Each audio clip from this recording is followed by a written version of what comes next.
But yeah, I'd come home from football one night, I got up the next morning, I could barely walk. I couldn't put my weight on my right foot predominantly. And I was going up stairs at work, or even just walks anywhere.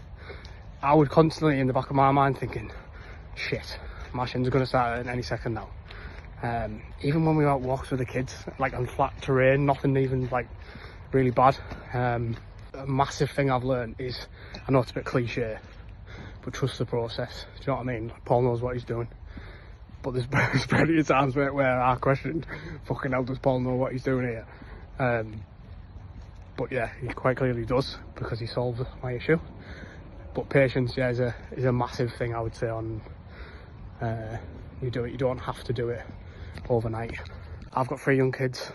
My time's precious. Anyone who's got young kids knows that you don't get a lot of time to yourself. So I had to make those sessions count, and Paul tailored it exactly how I wanted it, how it fit. Even if you're not injured and you're just after a coach, I honestly couldn't recommend it enough.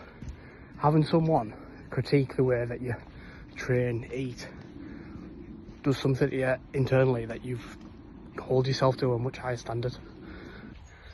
In some ways he was more enthusiastic than me, and he probably should be like that, to be fair, but his enthusiasm for everything you do, I felt like every win I had was a win for him as well.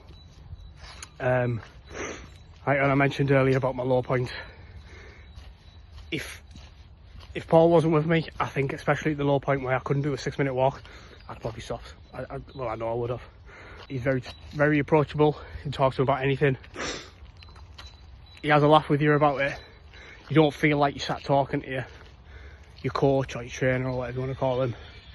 And nothing's too big for him. If you go to him with a problem, there's plenty of times I went to him with like, oh, I don't feel comfortable on this exercise, or this exercise, or don't think this is quite right for me diet wise, or I'm struggling with this. Nothing was ever too big for him to change. Honestly, without him, I'd still be doing what I was doing. I wouldn't have solved my issue. I wouldn't now be back playing football pain free. I wouldn't be running pain free. To the point where I have that confidence in myself now as well, that if I have an issue, I don't always think, oh shit, I better check, see what Paul thinks. Because he sort of taught me what to do in those scenarios.